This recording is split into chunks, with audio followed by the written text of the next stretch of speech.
ಜನತಾ ಪಕ್ಷದಿಂದ ಎಲ್ಲ ಪದಾಧಿಕಾರಿಗಳು ಸೇರಿ ಆ ಕಾರ್ಯಕ್ರಮವನ್ನು ಮಾಡಿದ್ದೀವಿ. ಇನ್ನು ಮುಂದಿನ ವರ್ಷವೂ ನಾನು ಆ ಕಾರ್ಯಕ್ರಮ ಮುಂದುವರ್ಸ್ಕೊಂಡು ಹೋಗ್ತೀವಿ.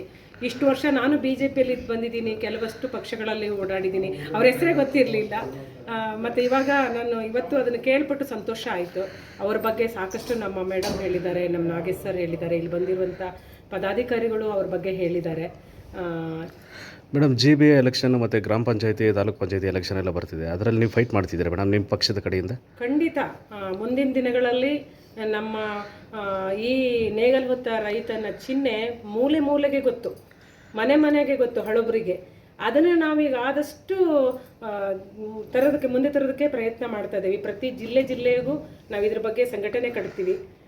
ಹೊಸದಾಗಿ ಈಗ ಬರುವ ಎಲೆಕ್ಷನ್ನಲ್ಲಿ ಎಲ್ಲ ಒಂದು ಇದಕ್ಕೂ ಯಾರು ನಾವು ಈ ಪಕ್ಷಕ್ಕೆ ಇಷ್ಟಪಟ್ಟು ನಾವು ನಿಲ್ತೀವಿ, ನಾವಿಲ್ಲಿ ಈ ಪಕ್ಷದಲ್ಲಿ ಈ ಒಂದು ಪೋಸ್ಟ್ ಕೊಡಿ ಅಂತ ಬಂದರೆ, ಕೆಲಸ ಮಾಡ್ತೀವಿ ಅಂತ ಬಂದರೆ, ಮತ್ತು ನಮಗೆ ಮುಂದಿನ ಜಿಲ್ಲಾ ಪಂಚಾಯತಿನೇ ಆಗಿರ್ಬೋದು, ತಾಲೂಕ್ ಪಂಚಾಯತಿನೇ ಆಗಿರ್ಬೋದು, ಗ್ರಾಮ ಪಂಚಾಯತಿನೇ ಆಗಿರ್ಬೋದು, ಎಲ್ಲದಕ್ಕೂ ಸಮೇತ ಒಂದು ಸ್ಥಾನವನ್ನು ಕೊಡೋದಕ್ಕೆ ನಾವು ರೆಡಿ ಇರ್ತೀವಿ.